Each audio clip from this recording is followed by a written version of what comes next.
Fifth power में union government, जिसमें article 152 से लेके 151 आर्टिकल तक मौजूद है ना। इसमें अंदर सारे पोस्ट है। तो पहला पोस्ट क्या है, सबसे पहला इंडिया का पोस्ट है आर्टिकल 52 के तहत कि एक क्या होगा, there should be a president of India. India का सबसे पहला सिटीजन यही होगा, प्रेसिडेंट ऑफ इंडिया। 55 में क्या कहा, manner of election of president, president का इलेक्शन कैसे होगा, आर्टिकल 55 मैनर ऑफ इलेक्शन। ऐसे क्वेश्चन आ जाता है, manner of election of president, president का इलेक्शन कैसे कराया जाएगा।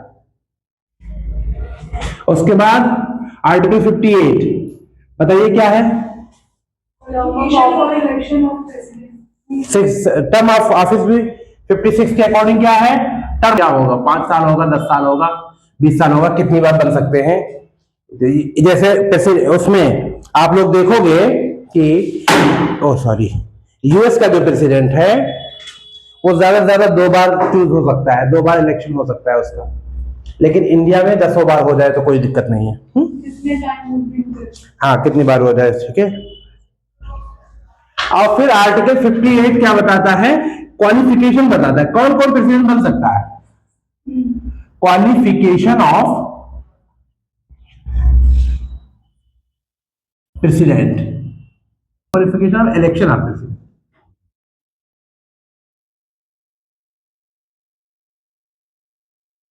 आप लोग ठीक है, 30+ चाहिए मेंबरशिप के लिए, 35+ चाहिए, qualification election of president.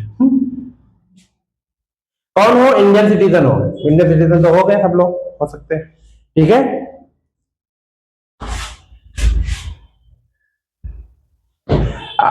Government के अंदर कोई जॉब ना कर रहा हो, जॉब छोड़नी पड़ेगी अगर कर रहा होगा तो, है ना, प्रेसिडेंट बनने के लिए, ठीक है। 58 article procedure for impeachment of the president, हाँ ये बहुत बार क्वेश्चन आया हुआ है।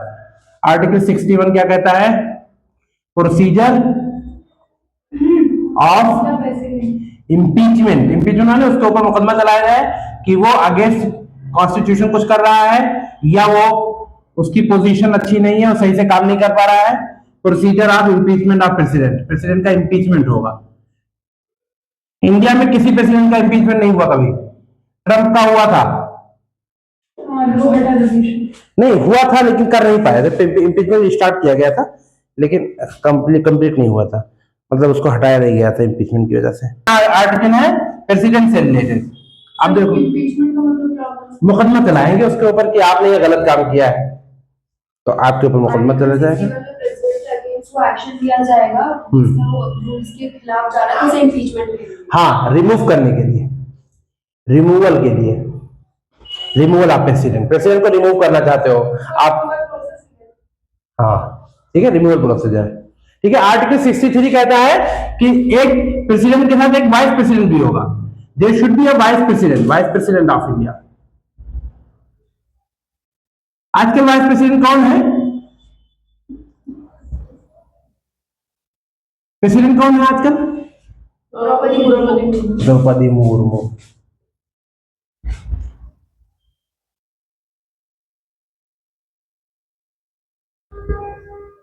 झारखंड की है इंडिया 63 में होगा। फिर क्या है 63, हाँ इलेक्शन ऑफ वाइस प्रेसिडेंट, 63 की भी बात कर लें। हाँ इलेक्शन ऑफ वीपी आर्टिकल 66 है ना, इलेक्शन ऑफ वीपी, इलेक्शन कैसे होगा, कौन कौन इसमें हिस्सा लेगा, election of VP vice president, ये सब चीजें हैं। हाँ जी, ना ऐसे ही करा दे, सिंपल वही कह रहे हैं, वो वाकई में उठ के लिख रहे हैं बिला वजह, ऐसे बहुत साफ लिखा है हमने।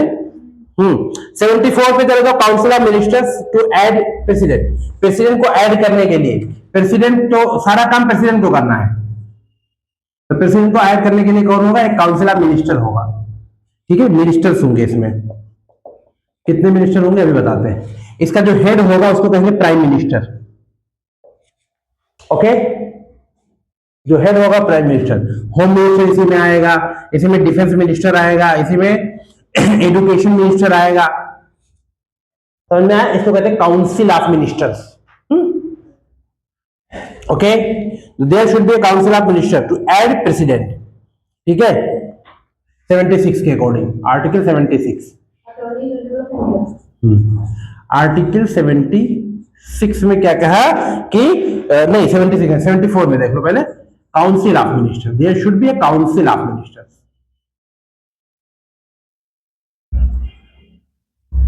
यानी कि प्रेसिडेंट जो है कॉन्स्टिट्यूशन में जो लिखा हुआ है उसका मतलब प्रेसिडेंट को हेल्प करने के लिए, मगर सारा पावर जो उसी के हाथ में रहता है। फिर आ जाओ 79 हो गया, 76 में आ जाओ, attorney general of India. Attorney general कौन होता है? अटॉर्नी जनरल वो होता है जो सुप्रीम कोर्ट का जज बन सकता है, वो बन सकता है। अटॉर्नी जनरल सारा कानून जानता है, एजी अटॉर्नी जनरल। ठीक है, ये हाँ पावर ऑफ अटॉर्नी जनरल कहते हैं, मतलब ये एडवोकेट है किसका? गवर्नमेंट का, गवर्नमेंट के मामले ये रखे। इसके साथ एक सॉलिसिटर जनरल भी होता है। ठीक है, there shall be a parliament. अब आ जाओ इस पे, अटॉर्नी जनरल हो गया। अब article 79, there shall be a parliament. Parliament के बारे में भी लिखा हुआ है कि पार्लियामेंट है। अब पार्लियामेंट के दो हाउस हैं, सब आप देख रहे हो, राज्यसभा लोकसभा। एक चर्चा करते चले जाए, इसको रोक लो एक मिनट। अब देखो पार्लियामेंट है, पार्लियामेंट के दो हाउस हैं। पार्लियामेंट थोड़ा बहुत आगे स्पेलिंग हो जाएगी, सही कर लेना। एक हो गया राज्यसभा जिसे अपर हाउस कहेंगे, एक हो गया लोकसभा जिसे लोअर हाउस कहेंगे।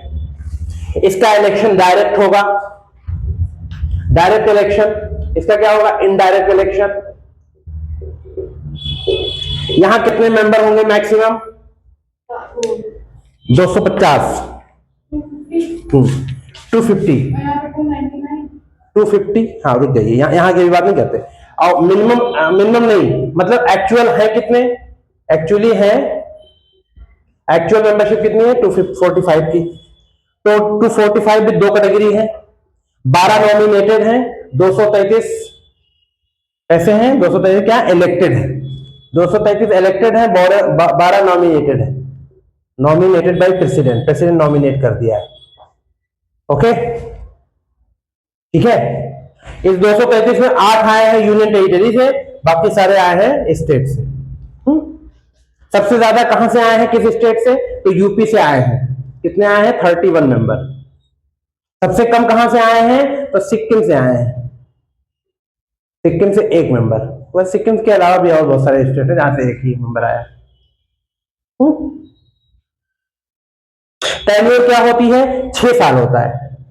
टर्म क्या होता है? टर्म इसका 6 इयर्स होता है। हर 2 साल के बाद 1/3 मेंबर रिटायर हो जाते हैं। टर्म 6 ईयर होता है। ठीक है, तो 2026 है जैसे मान लिया। अब 2026 में किसी 80 लोगों का करीब 80 लोगों का 6 साल पूरा हो जाएगा। 2020 वाले सब रिटायर हो जाएंगे। कितने मेंबर रिटायर हो जाएंगे? 80 या 85। ठीक है, अब इनका नया इलेक्शन होगा। अब ये चुन लिए जाएंगे। 2028 में वो लोग रिटायर हो जाएंगे, तो 2022 में आए हैं 80 लोग, फिर इलेक्शन हो जाएगा। इस तरह से ये परमानेंट बॉडी होती है, कभी खत्म नहीं होती है। 2028 में क्या होगा, 2030 में क्या होगा, फिर अगले 80 लोग रिटायर हो जाएंगे जो 2024 में आए। समझ में आ रही बात है? After every second year, after every 2 year 1/3 member of Rajya Sabha retire. हाँ, आफ्टर एवरी, हम लिखे लैंग्वेज में,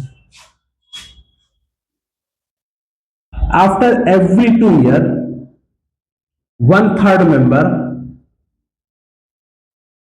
members of Rajya Sabha retire. UP वाला और सिक्किम वाला लिखना जरूरी है। एग्जाम्पल है, हाँ याद रखिए। एग्जाम्पल नहीं होगा तो आपको याद ही नहीं होगा, अधूरी बात हो गई। दिल्ली से 3 मेंबर है, अगर आपको याद करना है याद कर लीजिए। नहीं, कहीं कहीं क्वेश्चन आ जाता है कि कितने मेंबर कहां से हैं। ये भी करंट स्टेटस है। हाँ, करंट स्टेटस है। दिल्ली से कितने हैं? 3 मेंबर्स। पॉपुलेशन ज्यादा है ना दिल्ली की। सिक्किम से सिक्किम से एक है, मिजोरम से एक है, मणिपुर से एक है। मेन हाँ नहीं, सबको याद नहीं करना है।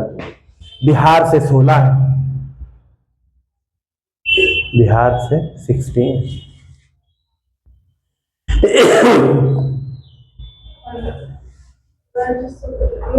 अब लोकसभा आ जाओ।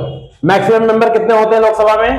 5। किसी किसी किताब में 552 लिखा रहेगा, तो कंफ्यूज मत होइएगा, वो किसी और वजह, किसी वजह से 550 होते हैं मैक्सिमम। अभी बताते हैं क्या है वजह। एक्चुअल मेंबर है कितने? 543। 543 क्यों? 543। अच्छा 543 में देख लो कि इसमें 131 मेंबर जो है वो रिजर्व्ड है। ये याद करना है आपको, रिजर्व है मतलब ये एक खास कम्युनिटी से आएंगे। 84 आएंगे एससी से और 47 आएंगे एसटी से। 131 मेंबर का रिजर्वेशन है, वो उसी कम्युनिटी से आएंगे। एससी कम्युनिटी से 84 मेंबर आ रहे हैं, 47 मेंबर एसटी से आ रहे हैं। करीब 20 करोड़ एससी मेंबर्स हैं पूरे इंडिया में, जिससे 84 मेंबर आ रहे हैं। एसटी के करीब 10 करोड़ मेंबर्स हैं पूरे इंडिया में, और 47 मेंबर्स उसके नॉमिनेट इलेक्टेड होते हैं, रिजर्व होते हैं लोकसभा में। नहीं तो 131 मेंबर तो लिख दिया अलग, और बाकी सब अनइलेक्टेड अनरिजर्व्ड है ना। बाकी सबका जैसे रिजर्वेशन जो है, कहीं आप रिजर्वेशन दोगे तो कुछ मेंबर का रिजर्वेशन होगा कि ये इस कम्युनिटी से आएंगे, बाकी सब अपना जनरल आएंगे, है ना। तो 543 में 131 मेंबर्स, तो बाकी अनरिजर्व कितने हो गए कर लीजिए।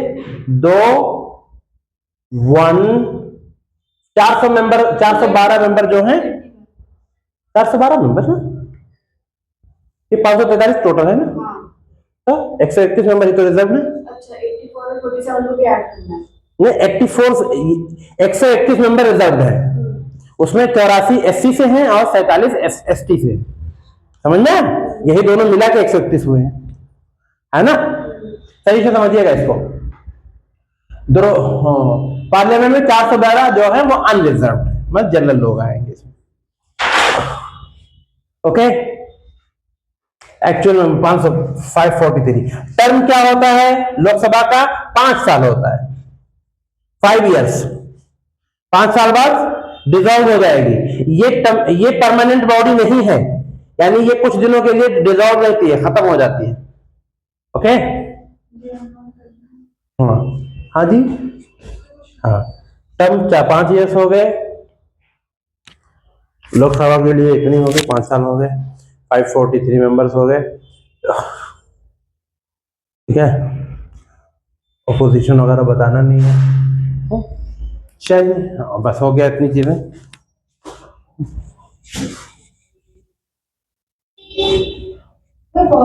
पूरी 12th की तो नहीं कर लिया ना, पूरी 12th की नहीं करनी, फैक्ट ज्यादा करना है, जो फैक्ट बता रहे हैं, कितने लोग रिजर्व हैं, कितने लोग अनरिजर्व हैं, ये सब फैक्ट ज्यादा करना होता है। अच्छा एक बात और, अब इसमें जो मेंबर्स है 543 लोकसभा में, इसमें कितने लोग आते हैं यूनियन टेरिटरीज से? तो 19 लोग आते हैं। बाकी सब लोग कितने लोग हो गए? 33, 23, 24, 524 जो है वो स्टेट से आते हैं। हाँ ये यूनियन टेरिटरीज से आते हैं। देख लेना तुम लोग, इसको एक बार सर्च कर लेना, कोई वो नहीं। स्टेट से कितना आते हैं? 19 आते हैं किससे? यूनियन टेरिटरीज से। तो 19 कम कर दो 543 में, 524। ओके, स्टेट वगैरह ये क्वेश्चन आता नहीं, हमने लिख दिया है, लिख दिया है। लोकसभा में सबसे ज्यादा मेंबरशिप कहां की है, किस स्टेट की है? जहां सबसे ज्यादा पॉपुलेशन है यूपी में, वहां से 80 मेंबर आते हैं लोकसभा में। इसीलिए सारे जो पॉलिटिकल पार्टीज होती हैं उनका फोकस जो है यूपी होता है। अभी बार यूपी में हार गई थी बीजेपी, आज बीजेपी यूपी में हारने की वजह से बीजेपी का जो मेजॉरिटी कैटेगरी से बाहर हो गई थी, समझ में आ रही बात? मेजोरिटी क्या होती है अभी देख लो, 543 मेंबर है, पार्टी बहुत सारी लड़ रही है, इसकी 55%, 50% जो कोई पा जाएगा वो मेजोरिटी पा जाएगा, 50% से थोड़ा ज्यादा, तो 50% इसका कितना हुआ, अगर देखो तो 271.5 इतना हुआ ना, तो ये कहा जाता है 272 मेंबर जिसको मिल गई वो पार्टी, वो गवर्नमेंट बना लेगी। बीजेपी 2024 में कितना पाई थी, 2014 से चले तो 2014 में पाई थी 282, 2019 में ज्यादा पाई थी करीब 300 गवर्नमेंट की उसकी। फिर देखो 2024 में क्या हुआ, सिर्फ 240 पाई थी, फिर कैसे बना ली, कितने कम थे, 32 कम थे। 32 में क्या हुआ, कुछ लोग जुड़े किससे, क्या नाम है, चंद्रबाबू नायडू से, CB चंद्रबाबू नायडू की पार्टी से, जो हैदराबाद की पार्टी है या तेलंगाना की पार्टी है, वो किसकी, तेलंगाना की नहीं, आंध्र प्रदेश की, और एक नीतीश कुमार जो बिहार की पार्टी, इन दोनों ने मिला के कुल 272 से 293 करीब मेंबर हैं इसके, अब ये गवर्नमेंट बनाए हुए हैं। जिस दिन ये 293 खत्म हो जाए, 272 से कम हो जाएगा, गवर्नमेंट खत्म हो जाएगी, फिर से इलेक्शन होगा। समझ में आ रही बात है? हाँ, मेजॉरिटी साबित करना जरूरी है। ओके, अब देखिए क्या है वो, भेज दे।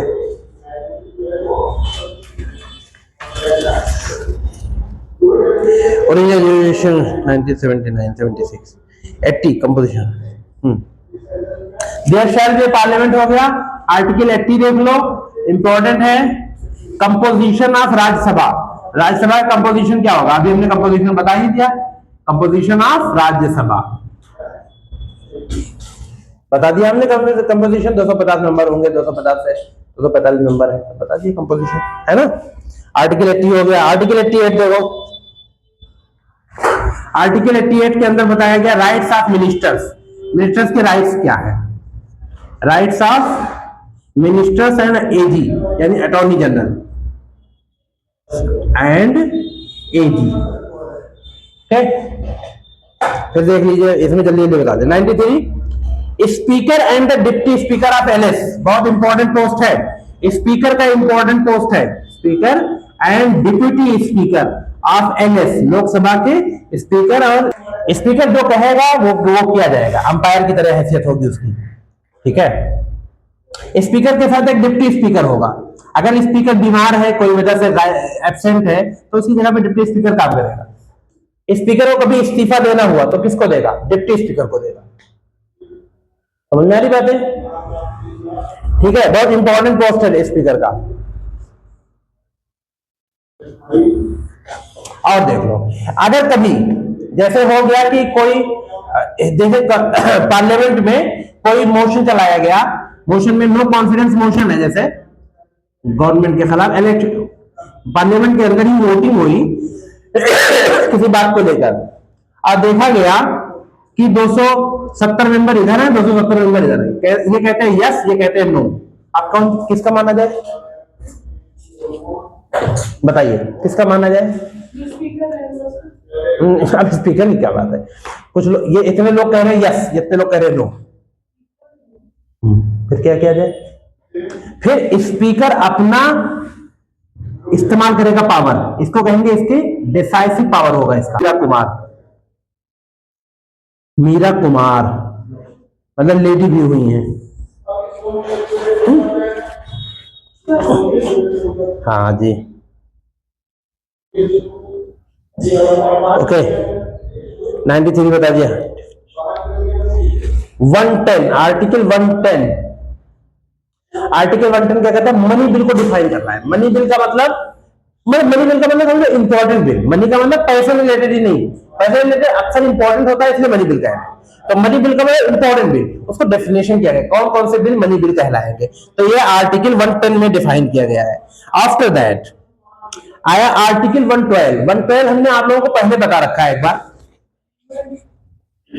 एनुअल फाइनेंशियल स्टेटमेंट, बजट जो है ये कॉन्स्टिट्यूशन में कहीं नहीं लिखा है, इसके जगह पे लिखा है annual financial statement, annual financial statement, article 112 कि गवर्नमेंट क्या करेगी आगे, पैसे कैसे खर्च करेगी, किसी पब्लिक के वेलफेयर में कैसे कैसे काम करेगी। समझ रहे बात को आप लोग? तो आर्टिकल 112 के अकॉर्डिंग क्वेश्चन ये सब आते हैं। आर्टिकल 123, आर्टिकल 123 याद कर लेना इसको, 2-3 इंपॉर्टेंट बहुत है।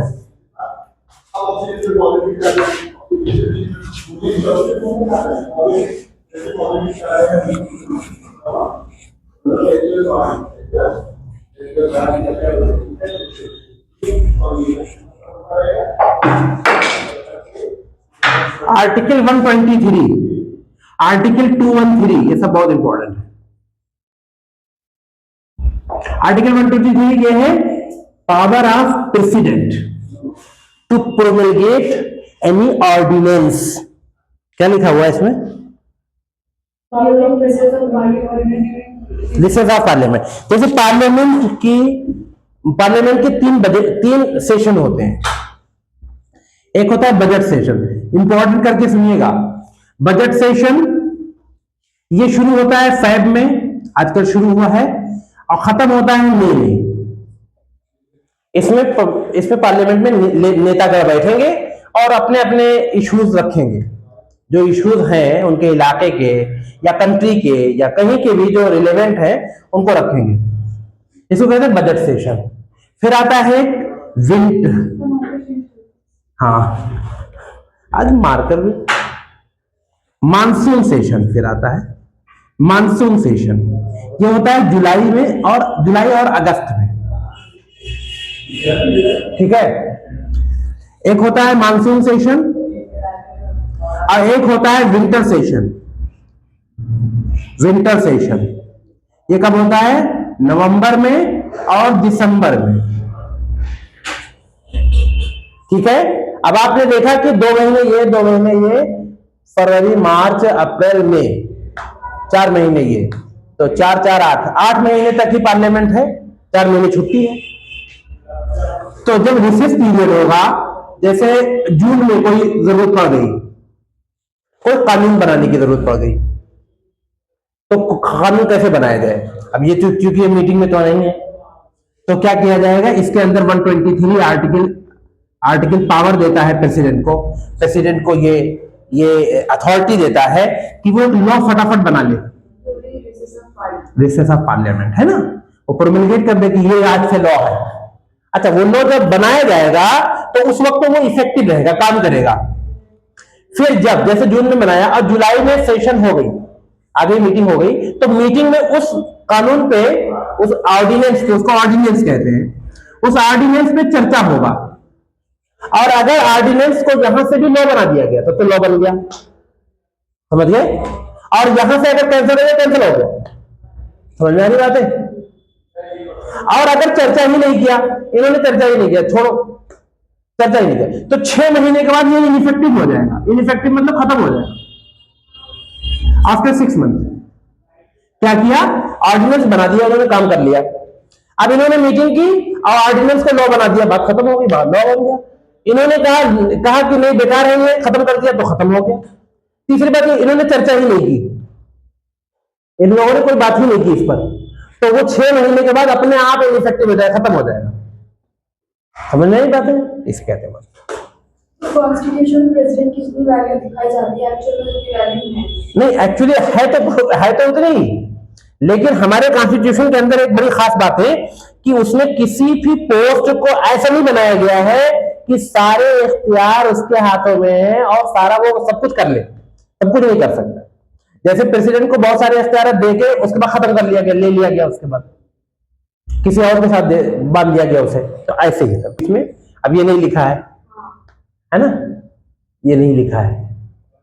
सब लिखेंगे तो नोट्स बहुत बड़ा हो जाता है ना, लेकिन आप लोग इसको लिख लीजिएगा, सेशन वगैरह जाने रहिए। अच्छा, इनइफेक्टिव हो गया। ज्यादातर ये छोटी क्लास में पढ़ चुके हो आप लोग, इसलिए हम इसको ज्यादा अवॉइड कर दिए हैं। ऑर्डिनेंस के बारे में 2138 एक नौ आर्टिकल है, उसके अकॉर्डिंग गवर्नर को बहुत इंपॉर्टेंट चीज थी ये, सेशन वगैरह देख लीजिए। इसमें बस 4 आर्टिकल बचे हैं। हाँ, एक आर्टिकल देखो, आर्टिकल 143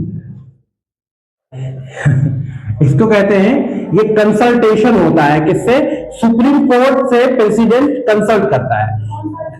आर्टिकल 143, इसको याद करने के लिए लोग ऐसे करते हैं, ये एक लेटर है तो आई लिख देते हैं, 4 लेटर है तो आई लव यू लिख देते हैं, आई लव यू आर्टिकल कहते हैं इसको। अब दरअसल इसमें कंसल्ट होता है किसके किसके बीच में?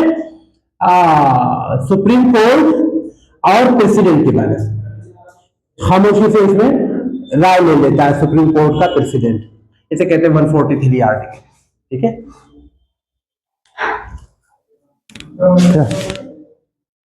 148 में है CAG of India, controller and auditor general of India, controller and auditor general of India, tag of India, CAG of India.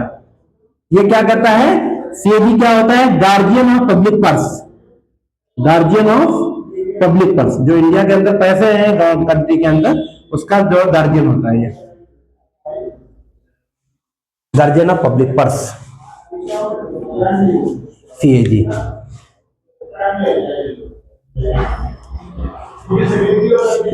Auditor general of India, controller and auditor general of India.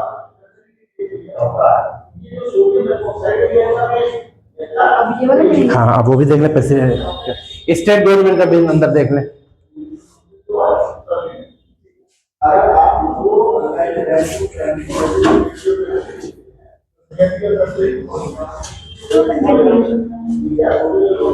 Net नहीं चलता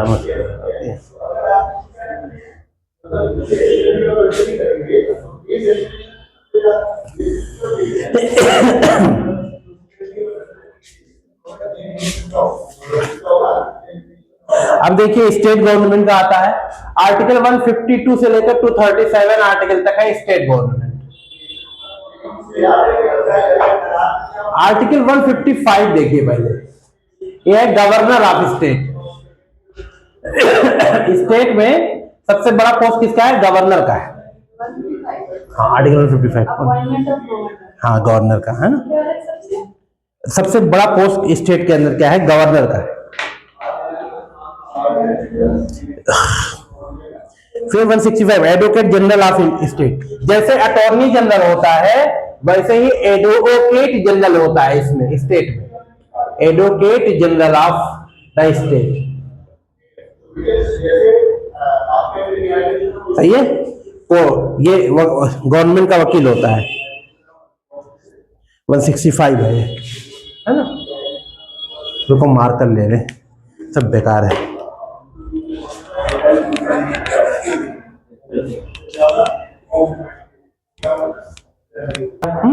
council of minister यहां भी होता है।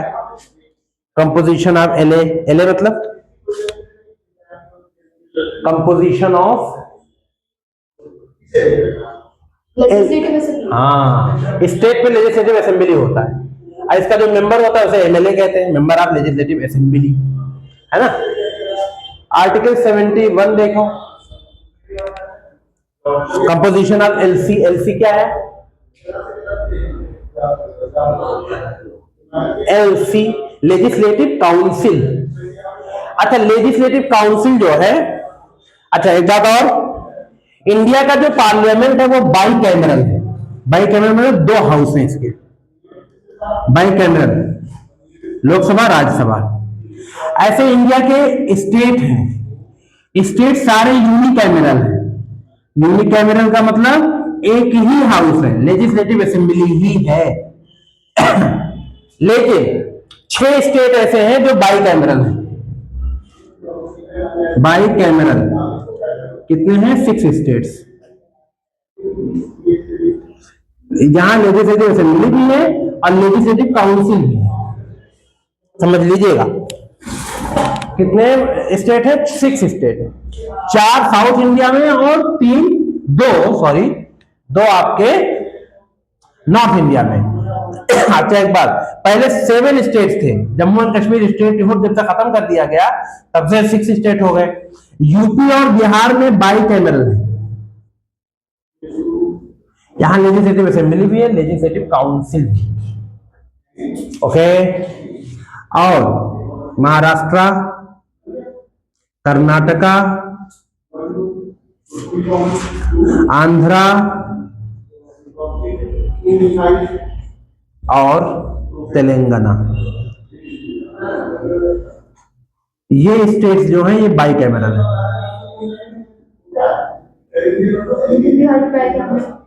हाँ, बिहार में by cameral है, बाकी सब यूनिकैमरल। वेस्ट बंगाल वे यूनिकैमरल, आसाम यूनिकैमरल। हाँ लिख लेना, ये सब पहले पढ़ चुके हो आप लोग, इसलिए हमने इसका ज्यादा चर्चा नहीं की, अपने नोट्स में नहीं किया है।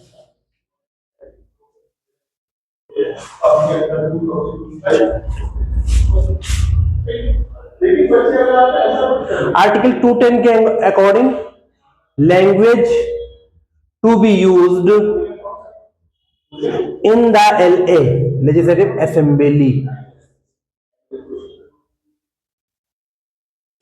या लेजिस्लेचर ही लिख दो, अब लेजिस्लेचर में दोनों आ जाएंगे। लेजिस्लेचर में दोनों आ जाएंगे, पार्लियामेंट ही हो गया लेजिस्लेचर का मतलब। फिर क्या कहता है 213 power of governor to promulgate, अभी बता दिया। 231 establishment of common high court for 2 और मोर स्टेट्स। हाँ ठीक है, हाई कोर्ट हो सकते हैं 2 स्टेट, फॉर 2 स्टेट्स, और 2 से ज्यादा स्टेट के लिए भी हो सकते हैं। जैसे हमारा इलाहाबाद हाई कोर्ट क्या है, वो यूपी के लिए, पूरे यूपी के लिए है। और किस हाँ पुराना कोर्ट है, हाँ इलाहाबाद हाई कोर्ट सबसे पहला तो नहीं है, हाँ शुरू में बनाया गया है, बहुत पुराना है, 1887 के करीब है बनाया गया। हाँ हाँ पोजीशन तो अच्छा ही। हाँ Allahabad high court, Allahabad high court कहते हैं, प्रयागराज बदल दिया है नाम, लेकिन हाई कोर्ट का नाम नहीं बदला है, ठीक है। लेकिन देखो गुवाहाटी हाई कोर्ट जो है, गुवाहाटी हाई कोर्ट ये कई स्टेट के लिए, एक तो आसाम के लिए है ही है, उसके साथ अरुणाचल प्रदेश के लिए भी है, ऐसे कई स्टेट के लिए। मुंबई हाई कोर्ट कई लोगों के लिए है, गोवा के लिए है, महाराष्ट्र के लिए है। तो ऐसे ही कहा गया आर्टिकल 210 के अकॉर्डिंग कि स्टेट में, आर्टिकल 210 नहीं, कौन सा आर्टिकल है 213 नहीं 231 है ना, 231 कहा गया कि एक सीट स्टेब्लिश किए जाएंगे, कहीं कहीं किए जाएंगे कि 2 स्टेट के लिए एक ही काम करेगा या 3 स्टेट के लिए। तो आजकल स्टेट में कितने हाई कोर्ट्स हैं, 25 हाई कोर्ट्स हैं आजकल इंडिया के हाई कोर्ट्स, ठीक है। और स्टेट कितने 28, यूनियन टेरिटरीज भी ज्यादा हैं, तो सब मिला के 25 हाई कोर्ट से काम चला रहे हैं। और आर्टिकल 223 क्या कहता है, अपॉइंटमेंट ऑफ डिस्ट्रिक्ट जजेस होंगे, यानी डिस्ट्रिक्ट के अंदर ये जाके जज का काम करेंगे।